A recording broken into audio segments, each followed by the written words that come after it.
Bonsoir et bienvenue dans l'Africa Newsroom. À la une de l'actualité ce soir, Madagascar toujours sous haute tension. Les députés de l'opposition se sont une nouvelle fois mobilisés ce mercredi. Environ 800 personnes dans les rues de la capitale, arrêt dans plusieurs ministères. L'objet de la contestation demeure le même, les nouvelles lois électorales jugées favorables au pouvoir en place. Le ministre de la Défense appelle à une sortie de crise. Au programme également le retour du Togo sur le marché financier régional. Les autorités espèrent y lever 20 milliards de francs CFA par l'émission de bons du Trésor par adjudication et sur une durée de 12 mois. Dans notre Zoom Société, les régions éthiopiennes en quête d'autonomie et de plus de représentativité. Rédigée en 1994, la Constitution instaurant l'État fédéral en fonction de critères ethniques est à bout de souffle. La domination de l'ethnie tigrèenne aux commandes depuis 1991 est dénoncée. La population veut des réformes, de possibles réformes que le Premier ministre Abiy Ahmed a d'ailleurs récemment laissé entendre. Voilà donc pour les titres et pour en débattre avec moi sur ce plateau, Monsieur Adrian Solo Ramambazafi, bonsoir. Bonsoir madame. Vous êtes membre de l'association Tous Ensemble pour Madagascar. Vous êtes venu spécialement donc pour évoquer, pour débattre avec nous de ces tensions qui perdurent toujours à Madagascar depuis plusieurs semaines. Également avec moi Monsieur Mohamed Kadami, bonsoir. Bonsoir. Vous êtes juriste, un grand merci à vous d'avoir accepté notre invitation. À mes côtés, Monsieur Koné, bonsoir. Bonsoir. Vous êtes spécialiste des questions de sécurité et de défense. Place à l'actualité politique.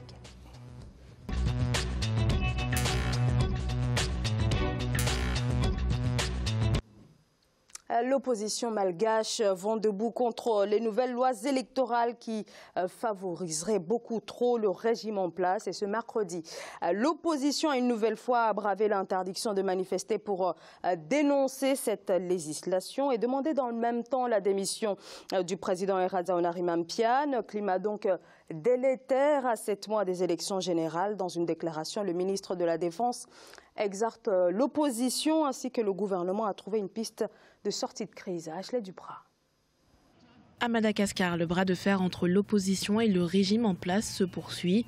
La place du 13 mai est devenue l'emblème de la contestation populaire autour des nouvelles lois électorales jugées partiales. Des mobilisations parfois violentes.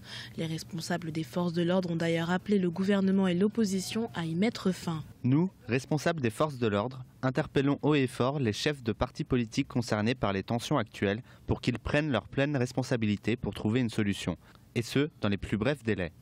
Nous, forces de l'ordre, déclarons vouloir coûte que coûte la sécurité du peuple. Cela est la priorité du pays. Une priorité d'autant plus forte que le président Erazaonari Mampiane a fermement refusé de se plier à la demande de démission de la part de l'opposition. Une fronde inédite pour le chef de l'État depuis son entrée en fonction fin 2013. Et sa prise de position à 6 mois de la présidentielle laisse planer le doute sur sa candidature. Pour l'instant, tous les indices convergent vers la candidature du président. Il y a son parti, le HVM, qui avait à maintes reprises demandé sa candidature. Il y a les tournées en province avec les discours qui ressemblent fort à une pré-campagne du président de la République. Même le discours du président avec l'annonce, l'exposé d'une vision jusqu'en 2030. Tout ça converge vers la candidature du président de la République. Certes, il n'a pas encore annoncé, je pense que c'est stratégique. Une première tentative de sortie de crise a été amorcée par les forces vives du pays sous l'égide de l'Union africaine, sans succès. Et quant à la requête de l'opposition à la Haute Cour constitutionnelle pour exiger la démission du président de la République, elle n'a toujours pas trouvé de réponse. Alors, Monsieur Adrian Solo Ramambazafi, vous êtes donc membre de l'association Tous Ensemble pour Madagascar. C'est une association qui est proche de l'ancien président Radzoel. Alors, le ministre de la Défense plaide donc pour trouver des pistes de sortie de crise, tant du côté de l'opposition que du gouvernement. Alors, vous êtes donc de l'opposition et les choses sont très claires dès le départ. Vous souhaitez le retrait pur et simple de ces lois électorales. Merci de m'avoir donné la parole, madame. Mais avant de répondre à votre question, je voudrais juste penser aux 2 victimes d'après le chiffre officiel qui s'est fait le 21 avril lors de la manifestation pacifique donc, des Malgaches sur la place de la démocratie le 13 mai. Qu'il trouve ici donc la solidarité et la compassion de tous les membres de la diaspora malgache à l'extérieur du pays. Ceci est fait, je vais répondre à votre question. Nous, dès le départ, ça a été très clair la position de ce qu'on appelle les députés qui sont pour le changement et qui sont avec le peuple sur la place du 13 mai. Ils demandent le retrait et la révision du code électoral qui va nous servir pour aller vers une élection libre et juste. Donc le code qui va finalement régir les prochaines élections. Voilà, parce que là-dedans, il y a trop d'inéquité, si vous voulez. Et ça laisse penser à des problèmes de fraude au niveau de ces scrutins-là. Donc, avant d'aller vers les élections, il fallait d'abord réviser ce code électoral. D'ailleurs, les députés, ils ont demandé à faire des amendements. Malheureusement, le président de l'Assemblée nationale n'a pas tenu compte le travail de chaque commission qui a fait des amendements, ce qui a fait que les députés ne pouvaient plus suivre, on va dire, les processus normaux. Donc les députés ont boycotté la séance du vote donc de ces 3 lois électorales. Donc je rappelle encore, vous êtes proche donc de l'ancien président Radzoel. On a vu que des partis de l'opposition demandent complètement la démission de l'actuel président de la République, Raoul Pian. Est-ce que le président Radzoel se positionne également dans cette revendication? Le président Radzoel, à ma connaissance, ne s'est jamais exprimé dans ce sens-là. Mais il ne faut pas oublier tout simplement que le président Radzoel est là pour aller vers un processus démocratique. Le processus démocratique passe d'abord par des codes ou des lois électorales justes, équitables. À partir de là, on peut aller vers un processus démocratique, vers les élections qui sont prévues dans le calendrier électoral. Malheureusement, le pouvoir actuel ne tient pas compte du cri du peuple par rapport à tout ce qui ne va pas dans le pays et continue à faire semblant que tout se passe bien sur la place du 13 mai et dans toute l'île. Actuellement, les fonctionnaires, les entreprises et tout ça commencent déjà à ne plus aller travailler. Et il y a une donne qu'il ne fallait pas oublier, c'est que le 11 avril 2018, les forces de l'ordre, qu'on appelle les forces de l'ordre de défense et de sécurité, a pris position pour demander premièrement au pouvoir en place donc de respecter le peuple et la dignité et l'intégrité du peuple. Juste une minute, madame, s'il vous plaît. Oui, non, si vous voulez bien, on va continuer bien sûr Je vais terminer juste par une phrase. Oui. Et récemment, les chefs des armées malgaches, bon, les chefs quand je dis parce que selon la constitution malgache, le chef des armées, c'est le président. D'ailleurs, il y a un problème, mais je vais le développer par la suite. Ont appelé à dire que nous, on est là pour, on a vu dans le reportage, on est là pour protéger le peuple. On est là pour protéger le bien du peuple. Mais on n'est pas là, on n'est pas à la solde de ceux qui sont au pouvoir, c'est-à-dire à interdire les gens à manifester alors que le fait de manifester est permis par la constitution malgache. Donc maintenant, à partir du 22 avril 2018, l'armée n'intervient plus dans l'interdiction de manifester. sauf si il y a des casses, il y a des troubles, des choses comme ça. Oui. Alors, on va bien sûr continuer de débattre de tout ceci. Mohamed Kadami, le fait que cet appel à trouver des pistes de sortie de crise vienne finalement de la défense, qu'est-ce que cela laisse entendre? Oui, moi je pense qu'effectivement c'est une parole sage qui est en train d'être dite par les militaires, parce que je crois que cela est venu après le 21 avril, après les accrochages qui ont eu lieu, et que l'armée a été débordée quand même, et qu'il a fallu exfiltrer quand même des militaires qui s'étaient réunis dans un recoin de l'hôtel de ville. Mais au-delà de ça, je crois qu'il faut poser le problème au Madagascar, parce qu'il y a une instabilité chronique depuis dans les années 2009, 2008.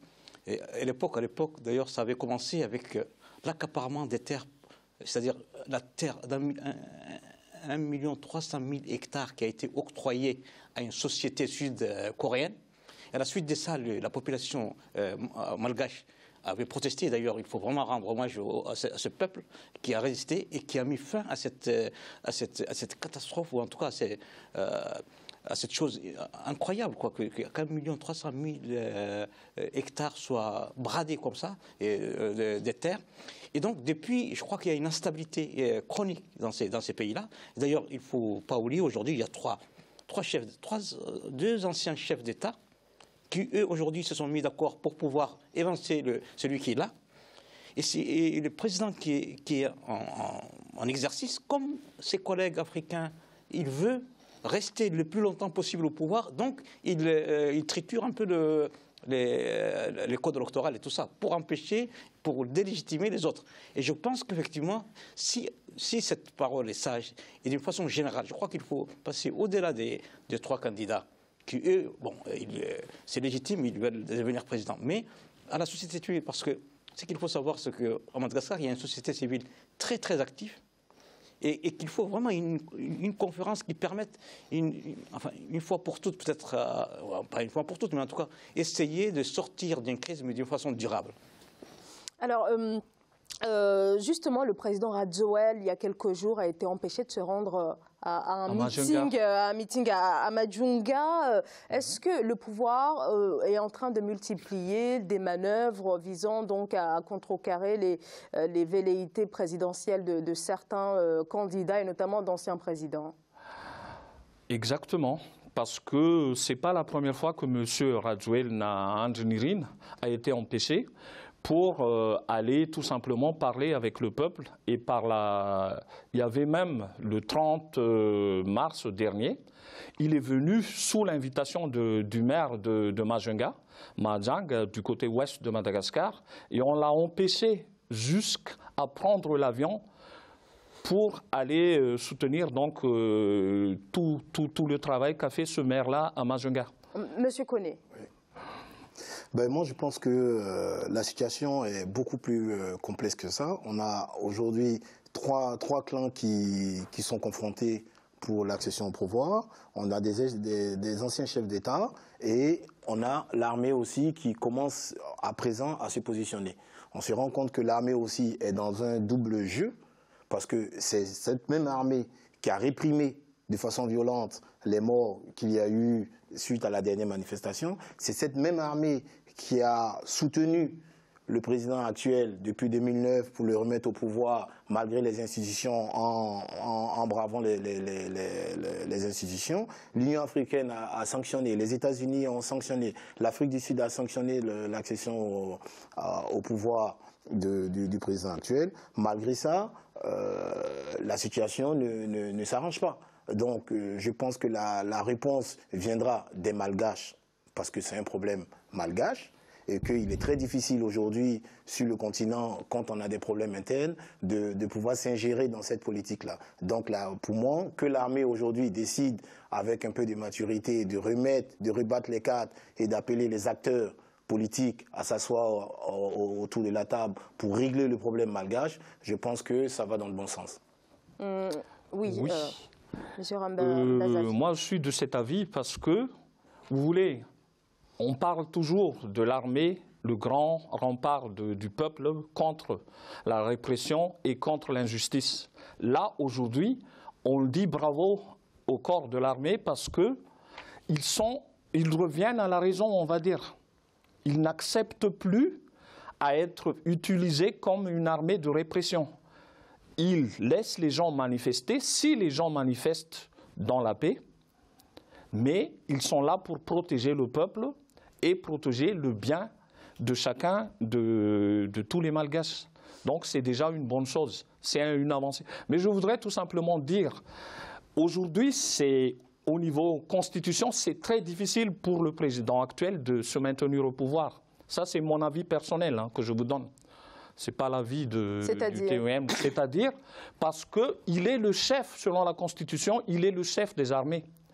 Oui. Aujourd'hui, les armées disent, même si vous, chef des armées, vous allez nous dire, par exemple, d'interdire les gens à manifester, nous, on ne va pas bouger.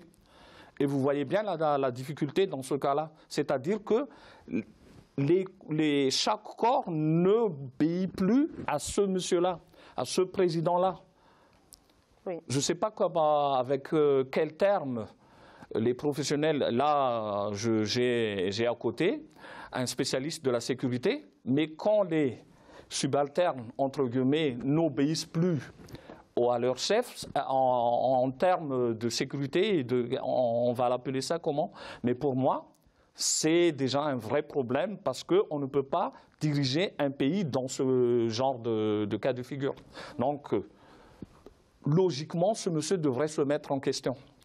Alors, on évoque souvent ces lois électorales comme étant finalement l'élément déclencheur de la crise actuelle. Mais finalement, est-ce que les causes ne sont pas beaucoup plus profondes que ça, à savoir que cet équilibre retrouvé depuis 2013 avec l'arrivée au pouvoir du président Rajaouri-Mampianine repose finalement sur un équilibre extrêmement fragile, M. Koné? Oui, parce que de par l'histoire, il faut regarder un peu, Madagascar vient de loin depuis 1960. Donc, c'est des crises successives qui se sont répétées et on sortait vraiment d'une indépendance assez fragile. Donc le seul fait de changer plus ou moins les lois quand on arrive au pouvoir, le seul fait de brader, comme le camarade l'a dit, des terres et que c'est le peuple malgache qui souffre dans sa chair parce que le président, les chefs d'État qui sont là, qui sont au pouvoir ne font que enrichir leur clan ou leur groupe ethnique. Et cela fragilise un peu le tissu social. Et c'est la conséquence de toute cette malgérance, si on peut le dire, qui nous amène aujourd'hui à cette situation aujourd'hui chaotique dans ce pays. Merci beaucoup à tous les trois. Un grand merci à vous, surtout Monsieur Andrian Solo, Ramam Bazafi, d'être venu parler avec nous ce soir sur la situation donc, qui perdure, une crise politique véritablement qui perdure donc à Madagascar depuis quelques semaines. Je rappelle que vous êtes membre de l'association Tous Ensemble pour Madagascar, un proche donc une association proche de l'ancien président Radjaouel. Un grand merci à vous. Bonsoir. Merci de m'avoir invité. Merci à vous. On va marquer une courte pause. Restez avec nous. À tout de suite pour la deuxième partie de cette émission.